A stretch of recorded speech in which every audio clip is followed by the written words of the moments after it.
Thank you for sharing your time with us today. My name is Rich Wallner. I'm a member of the Family Law Consortium and the organizer for this practicum. I am also a financial planner in my normal life. The Family Law Consortium, also known as the FLC, is a unique group of various professionals who serve people involved with family law matters in a number of different capacities.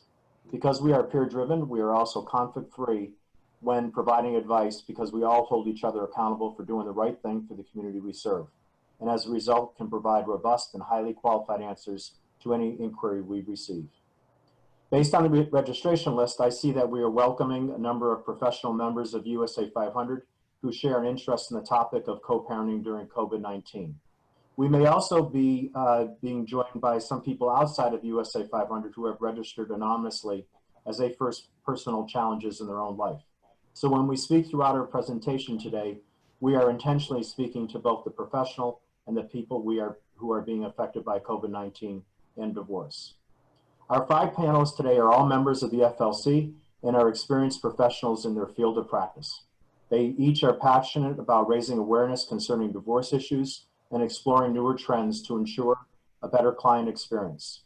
We will introduce each individually as they show up in the presentation. Our presentation is 30 minutes of material followed by a 15-minute Q&A session. You can ask your questions via the chat function of Zoom, or you can just raise your hand at the end so we can call on you live. If you want to ask your questions confidentially, feel free to write me privately. I encourage you to set your viewing function as speaker view, and if for some reason you cannot see the full slide, then please just toggle on your full screen button. Joe, anything to add before I continue on?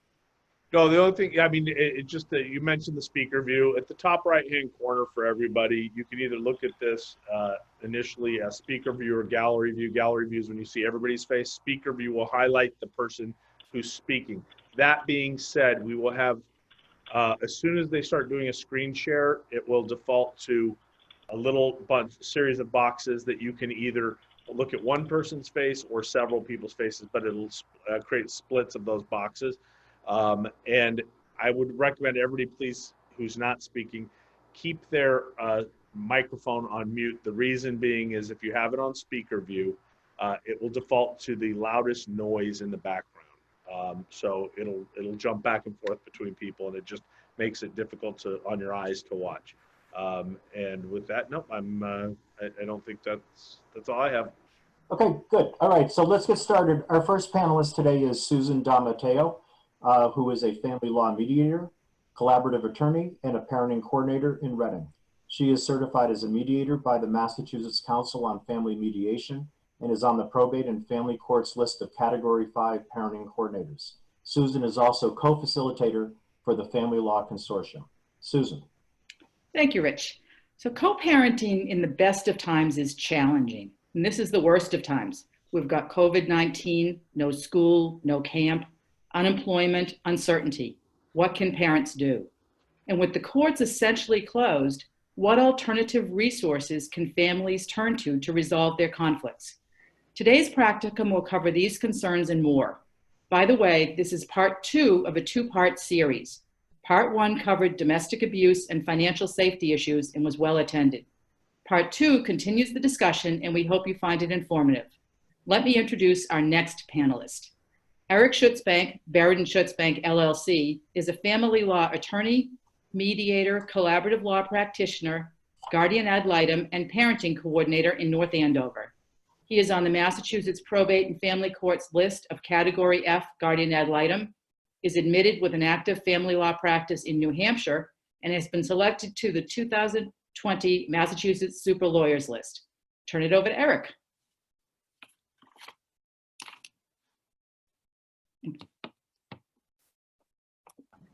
Nothing like starting out with me being muted, but thank you, Susan, for that excellent introduction. Thank you, Rich. Thank you, Joe and USA 500, and welcome and thank you to all of the people taking this webinar and practicum today.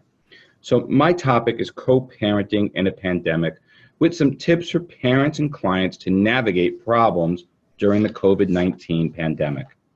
Now, back in March, the biggest question that we received was, as a family law practitioner, are parenting plans in place? And the short answer is absolutely.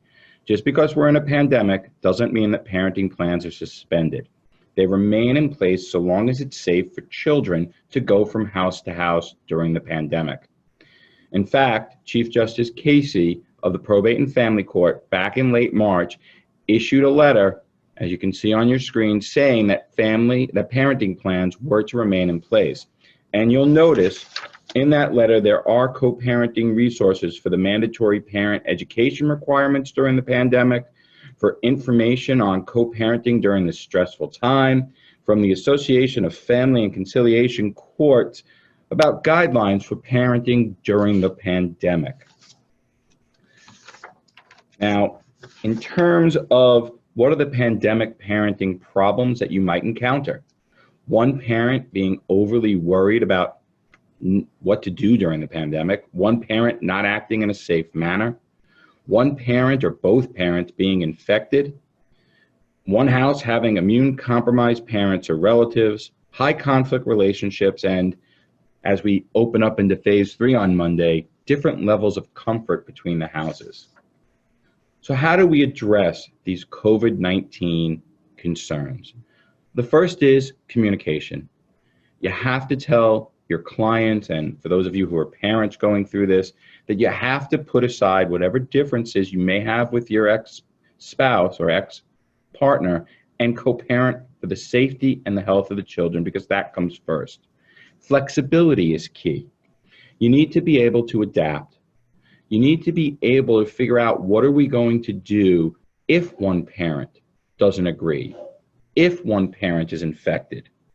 What are the options if it's not safe to exchange the children? Those options are parent by video. We have Skype, Zoom, we have FaceTime.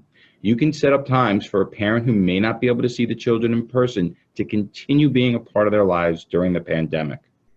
You can decide that maybe if one parent is sick, they're going to stay at the other parent's home.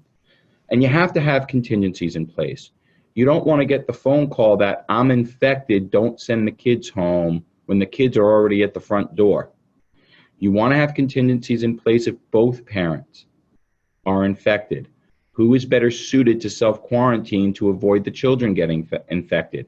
For example, if one parent lives in a house with a lot of different rooms in a basement where one lives in a 2-bedroom apartment, obviously the house might be better.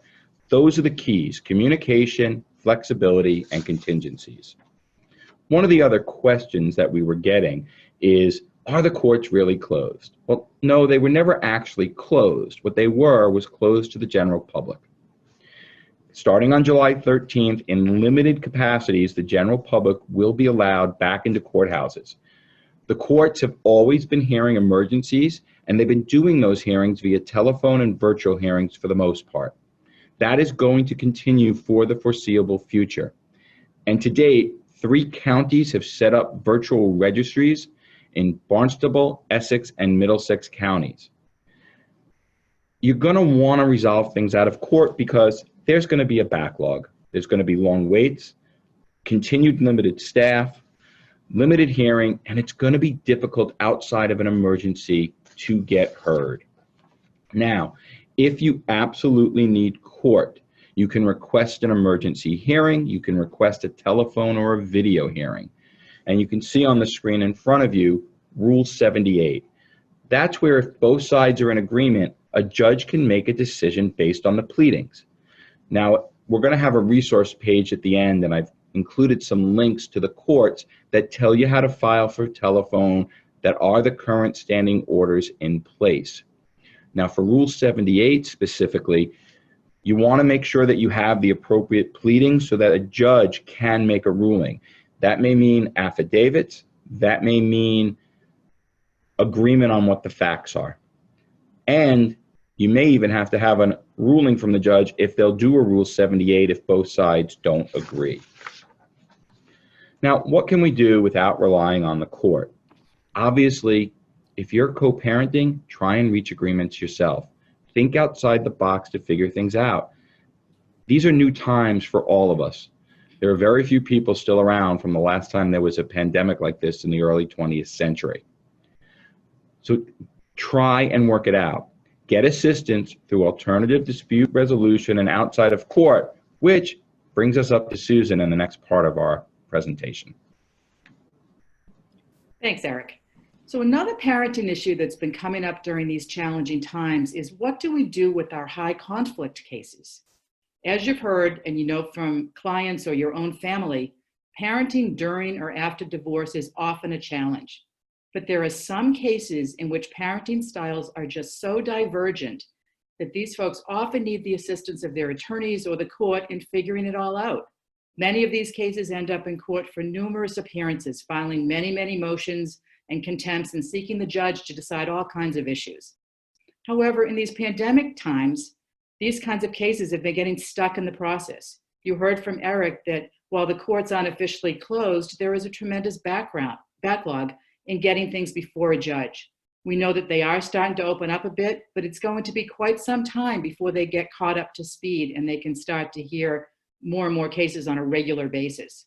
So an option for these high conflict parenting cases would be to consider using a parenting coordinator to assist the parents and hopefully avoid the need to seek judicial input for every single conflict. Parenting coordinators are specially trained professionals whose work focuses on helping co-parents manage their parenting plan, improve communication, and resolve disputes. The role of a parenting coordinator will vary based upon what the family needs and what they want and what the court may order. In Massachusetts, our probate and family court has issued a standing order. It's number 117, which defines and provides guidance on the background, education, certification, appointment, and authority of parenting coordinators. The court approves PCs and maintains a list of such approved individuals. It specifically defines the necessary educational background required of a PC and the specific coursework that they need to have certified that they've taken in order to be on the list. This includes 30 hours of mediation training, 6 hours of intimate partner abuse and family violence training, 35 hours of additional specialty training in related topics. This would include things like conflict management, parenting skills, problem-solving techniques. So the process of retaining a PC requires that the parents enter into a detailed agreement with the PC, which is approved by the court. As you've heard mentioned, this is the kind of thing that might be appropriate for one of those Rule 78 proceedings that you could administratively have the judge approve the appointment of a PC. So the agreement itself has to be rather detailed. It has to include the scope of the work that the PC will be doing, the level of authority that is given to the PC, the cost of the PC and who is going to pay for it, the duration of work, so you could hire someone for one little project, one issue, or say for the next 6 months for a host of different issues. The agreement also has to state whether or not the PC is on the court list.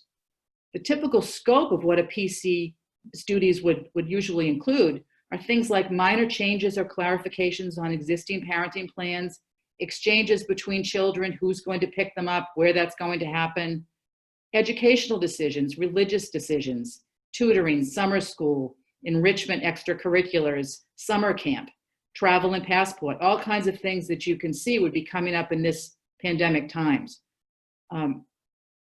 Most important piece of it, though, I think, is that the PC works to try to help parents co-parent their children.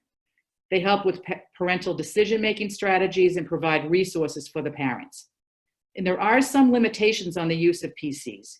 PCs cannot make fundamental changes in custody or major decisions like that. Those kinds of decisions are appropriately reserved for the court. I would suggest you would want to take a look at Standing Order 117 for further details, as we don't have time to go through all of those today, and that will also be on your resource page that is at the end of the presentation. So generally speaking, a PC can be a great asset in high conflict cases by facilitating better parenting with less impact on children and by assisting with the smaller issues, thereby avoiding the need for as many court appearances. The bottom line is this work benefits the children and sets the family up for future successes. So instead of being reactive and running to court, the parents can learn to work better together for the benefit of their children. Thank you, and I turn it back to Rich.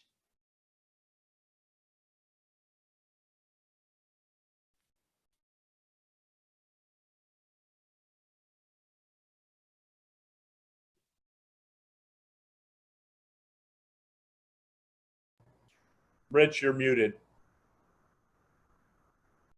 We'll start that all over again. Thank you, Susan and Eric, for that informative segment on co-parenting. Next up is Karen Van Coy, who is a partner at Israel Van Coy Law, where she practices family law and estate planning. Karen promotes the use of mediation and collaborative law for conflict resolution and is the president-elect of the Massachusetts Collaborative Law Council. She is also co-facilitator for the FLC. Karen. Thanks, Rich. COVID-19 has put front and center an aspect of conflict resolution that many of us in this field have long placed front and center.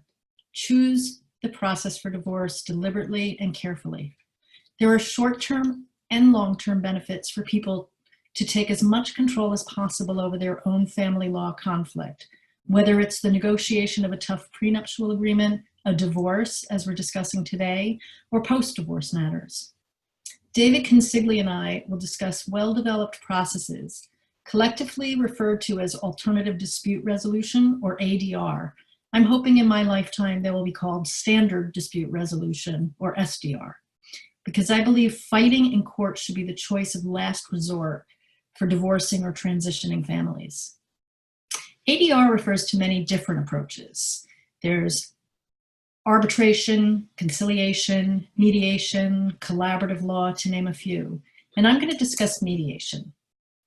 Mediation is a voluntary, confidential process in which a mediator helps parties, in the divorce context it would be spouses, negotiate a comprehensive agreement that can be submitted to a court for approval in order to finalize a divorce.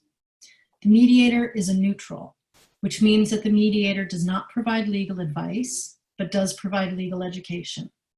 The mediator does not represent either party, so they're not going to indicate whether a term in the agreement is beneficial or detrimental to either party.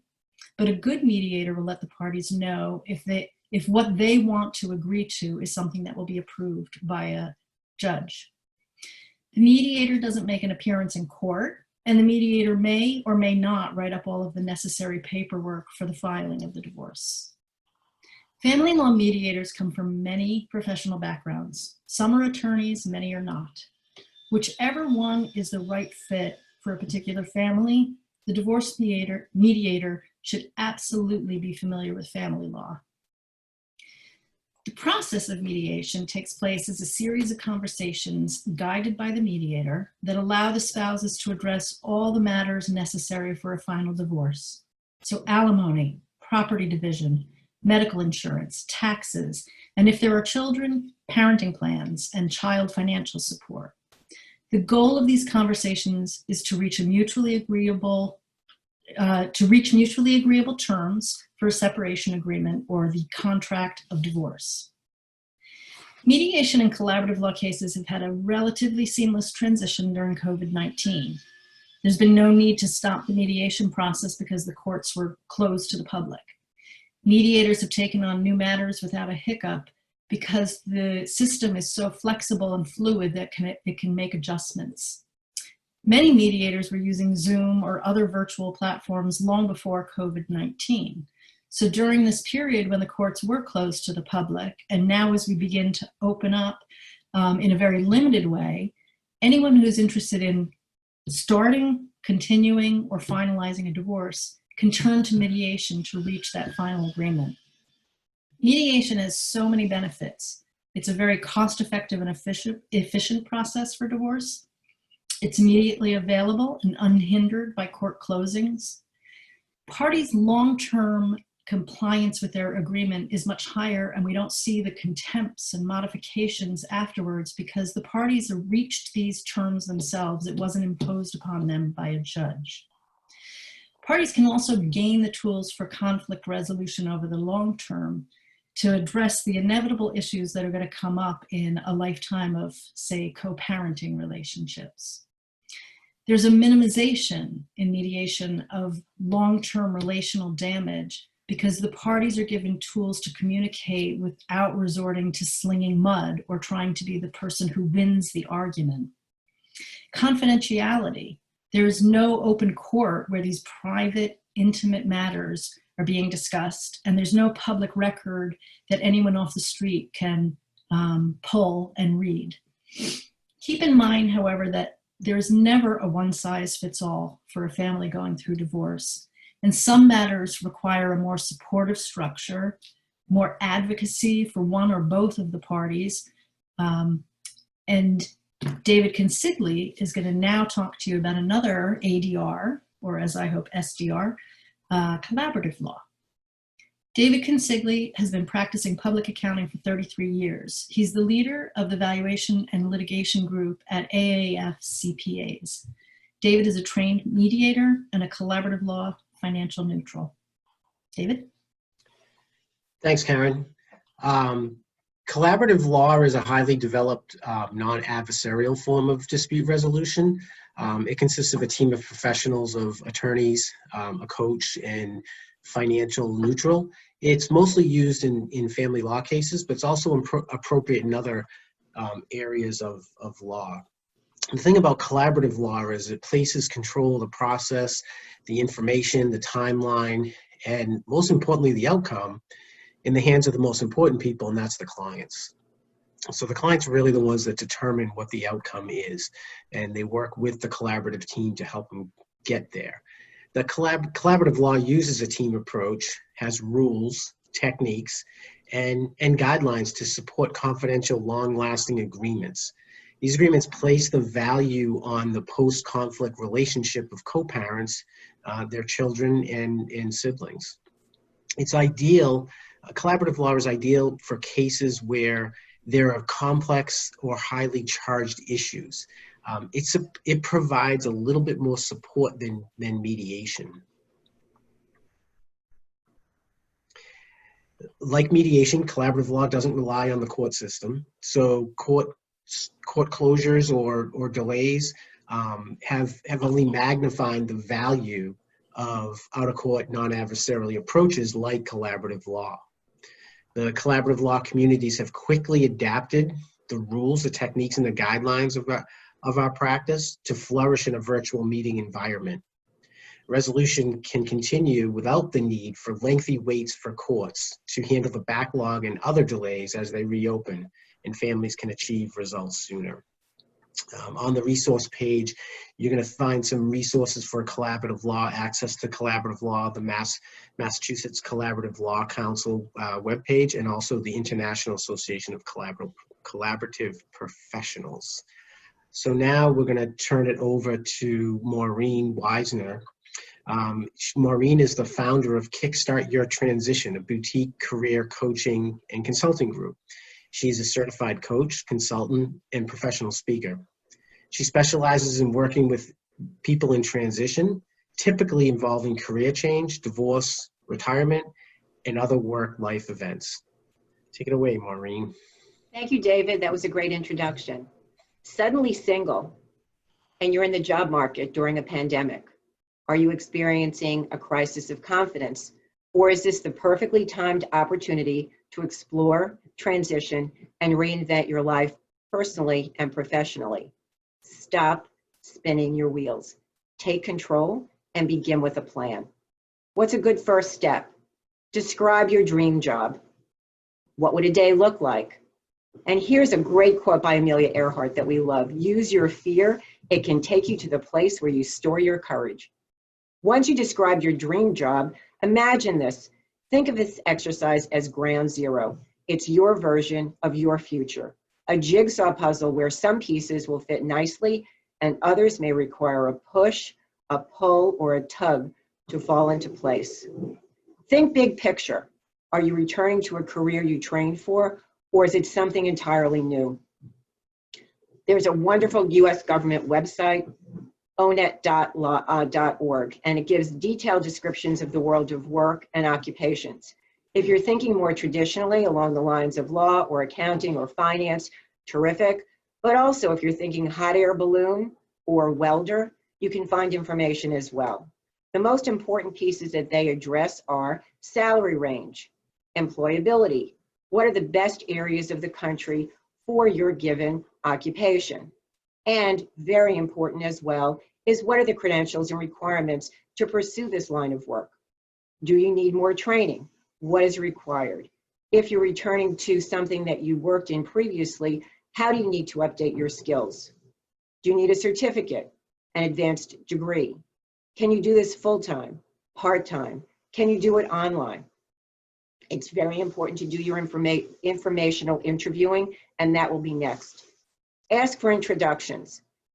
You may think that your networks, because you may not be in the workforce in a full-time way and as robust as you would like it to be, you may think that your networks aren't as wide and broad as they would have been previously, but don't be mistaken. You're very connected in your community. If you have children in school, think about sports, think about volunteer opportunities, think about school in general for them. What about your gym? If you have religious affiliations, where do you volunteer? And also think about your alumni associations. Was there a cohort group that you were a part of? Can you reach back to alumni or people that you attended school with otherwise? Think about other ways that you can do research. Informational interviewing is different than an ask for a job. When you ask to speak to somebody about informational interviewing, what you're asking is this a career that you like? What do you like best about it? What do you like least about it? Is it something that you would recommend for someone else? Important to do the research. And again, interestingly enough, because we're in a pandemic and it is opening up, there are still fewer people that are traveling for business. People are not commuting, or their commute may be very limited. So for most people, asking for 15 minutes of their time is not a big deal. And truly, be shameless. When you're asking for introductions, those people who you know many other people. And for the most part, we're all happy to make those introductions and find out more about the world of work and what it would look like, something that you're interested in. Reach out to your known network and ask for those introductions.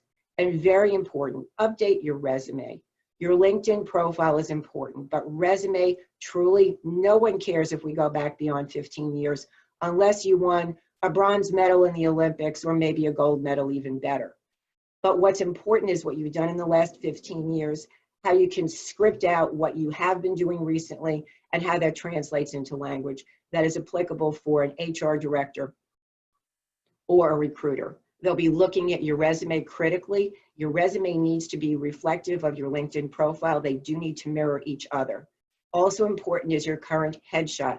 Make sure it appears to be in a professional manner. It doesn't have to be done in a studio, but we want it to look like it was done and it's appropriate for the kind of work you would like to do. Again, your LinkedIn profile, it's an easy space to work with. You are basically cutting and pasting your resume to add to your LinkedIn profile. And also, very important, establish a timeline. It's easy to get lost in the weeds, and you can find yourself doing lots of research, in fact, over-researching it. Having conversations, reaching out, it's an empowering time, it's an exciting time, and think about what's possibly next for you. At this time, I'd like to bring Karen Van Coy back to wrap up our session. Thank you, Maureen. The USA Family Law Consortium members are committed to helping families and individuals find the right approach, the right process, and the right team of professionals for families to navigate the highly sensitive, often tumultuous waters of divorce. We all believe there's a better long-term outcome if the parties recognize their ability to choose a process that works for them and that one size does not fit all. Eric Schutzbank discussed co-parenting during this pandemic, the status of the courts, common sense suggestions for co-parents to prioritize their children's health and safety, and resources available for co-parents. Susan DiMatteo discussed what we can do for high conflict parents and how parent coordinators can help high conflict couples manage their conflict and avoid harm to their children. David Consigli and I let you know about the wonders of mediation and collaborative law, both during a pandemic and at any other time, and for many kinds of conflicts. And Maureen Weisner provided extensive and concrete suggestions for taking control of the financial destabilization that can occur, particularly in employment during the divorce process. This is the second part of a two-part divorce during a pandemic presentation by the Family Law Consortium. In part one, where Cynthia Runge, Karen Levitt, Sonia Starnes, and Janice Berner discussed physical and financial safety in the divorce context during this pandemic. Please reach out to us if you have any questions about these topics. We welcome any questions or comments you might have right now. And each and every member of the USA 500 Family Law Consortium would be happy to respond to an email if you have further questions at a later date. Thank you very much for joining us. Great. Okay, thank you very much. That's the end of our presentation. We can now take questions, and I have some that came through on the chat, but if anybody in the audience wants to raise their hand, just feel free, just unmute yourself and go for it. But without any questions, let me just start with one. What parenting issues do you anticipate as schools reopen in the fall? And before you answer that question, I'll start posting some of the documents we talked about in the chat line so you can pick those up at the same time. So what parenting issues do you anticipate as schools reopen in the fall? Thank you, Rich. I think the biggest problems that you're going to see are, how do you get kids to and from school with co-parents? Nobody knows whether school yet is going to be remote, physically in the buildings, or a hybrid thereof. So co-parents are probably going to be finding out, I would assume, and hopefully my own kids in August, so that you're going to have to make plans. And I think people are going to need professionals if they can't agree on what to do. That's the biggest. How do we get kids to and from school once whatever school looks like starts up? Great. Another question about, let's see, on parenting coordinator. What can a judge do if the parties do not agree on whether to engage a parenting coordinator? Is the party that wants to try this method out of luck? Actually, they're not. A judge does have the power to appoint a parenting coordinator over the objection of one of the parties. However, the judge cannot order that party to pay for it. So you would have to have the party that wants the parenting coordinator have a willingness to pay for the entire process to be able to do that. And surprisingly, this does come up because you've got these high conflict families who can't agree on things. So it's not an unusual request for that to happen. Thank you. Okay, great. Thank you. Isn't collaborative law only for rich people? I'll take that one. No, not at all. People think collaborative law is prohibitively expensive, and I have come to think that divorce is expensive. It's way more than anyone wants to spend on it because it's not a pleasant thing. I kind of liken it to extensive dental work. It has to be done, and you want it done by very skilled professionals. When you're looking at the collaborative law process where you have 3, maybe 4 professionals working at the same time, it's easy to see the cost. But these costs still exist whether you're in a litigation realm. Sometimes when you're in a complex mediation realm, it's just not right in front of you in the way it is in collaborative law. And I think the fact that all the professionals are there actually provide a lot of efficiencies. Everybody's on the same page, hearing the same thing, agreeing to the same notes, so there isn't that miscommunication that can often occur. Certainly, it's not as expensive as protracted litigation, and there's another hidden cost in litigation, which is when people come up with their own agreements, they stick to them. When people have agreements forced on them or feel like they lost, then there's lots of contempts and modifications and repeated trips to court that are very expensive and could have been avoided had the parties worked together to come up with mutually agreeable, good enough agreements. There's also a great program through the Massachusetts Collaborative Law Council called Access to Collaborative Law, in which there are panels of professionals who will take cases for families of modest means. There's income and asset guidelines that need to be reached. But if a family is in that strata, then there are professionals who will take the cases at reduced rates.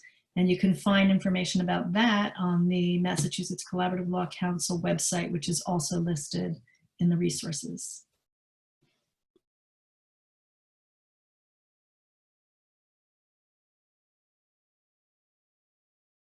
You're muted, Rich. You're muted, Rich. No one heard that, Rich. All right, we'll try that again. I keep getting muted here.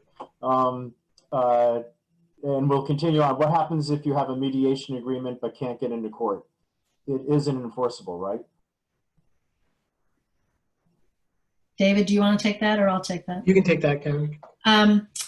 So like Eric had said, things are going to move forward. It's just going to be slow. And so the chances of compliance with a mediated agreement is much higher than not having an agreement, not having the ability to get in front of a judge and get a temporary order. So again, it depends on what you're comparing it to. It is true that the backlog will impact finalizations of divorces, but nothing prohibits the families from coming to an agreement and adhering to it.